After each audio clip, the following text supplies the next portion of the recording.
This next technique I'm going to show has one of the most lethal extensions in my perspective in Kenpo. It's reining claw, and I'm going to show both the base as well as the ending on this, and maybe a few little things you can throw in between just to have a little bit of fun with this. So we'll do this one on an angle. This technique often starts when my hands are down, very typical Mr. Miyagi. But I'm going to have my hand. I'm going to choose to put my hands up. If someone is any type of a fighting pose, I'm going to make sure I have enough distance. But I'm also going to be kind of like, hey, you know, relax, this type of thing.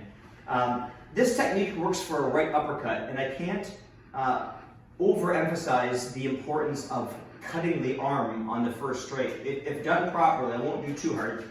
That strike with the bone can do a lot of damage. Okay, so for me, I don't like it as much with soft on soft. I don't prefer this method here. I prefer to almost like cut the arm like this, almost similar to a frictional pull, where I'm pulling them right in, but also using my bone like it's a knife to damage the arm.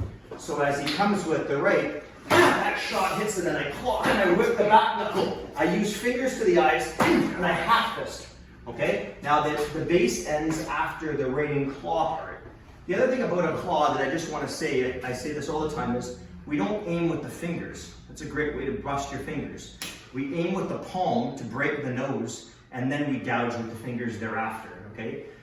So we'll try this again from the beginning. So he comes and I go 1, 2, 3, shot to the eyes, boom, half fist. Now I'm going to knock the wind out of him by either hitting his solar plexus midsection or his ribs with the back knuckle. And then I'm going to step back and gather up the arm. And he basically gave it to me because he bent over from that straight. My left hand is on his wrist and my right is cupping just above the shoulder. Now, you can see right here, I can break it very easily. But first I'm going to knee him right in the head and then crack. I'm going to snap his arm and go to pull it out of socket. And as I rip it, he lands, and I knee the back of the head, and I stomp the back of the head to end this technique. Okay? I'm going to do this one on a different angle. So this is reining claw. So I'm like, hey, relax. Never negotiate this close where you can still hit me or kick me. So I'm kind of have this distance range. The other thing too is my hand is in an optimal position to move right from point of origin. If you start the technique down, you need a bit of travel to come up and around, okay? But if I'm already like, hey, take it easy, and he throws the uppercut, that shot hits, wham, and I make this strike. Now I could also do a finger to the eyes, uppercut. And if he comes back in, I just finished with the standard 5 swords. You see that was the same motion as 5 swords in the reining claw.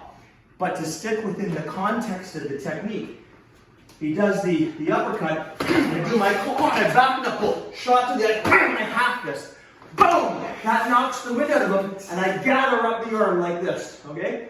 Even in the event that he blocks, so if he's looking at me right now and he blocks the knee, no problem. I still snap it, pull it out of socket. Watch how I use my whole body to knee. But I don't just knee like this. Boom! I turn my whole body and I stomp the back of the head and I'm out. Do it one last time, reining claw. So he comes, I go right, left, right shot, boom! And I grab this, lock him up, knee the head, look at the break. Now, grab that arm, pull it to the socket, knee, make my stomp, and I'm out. And that is reining claw.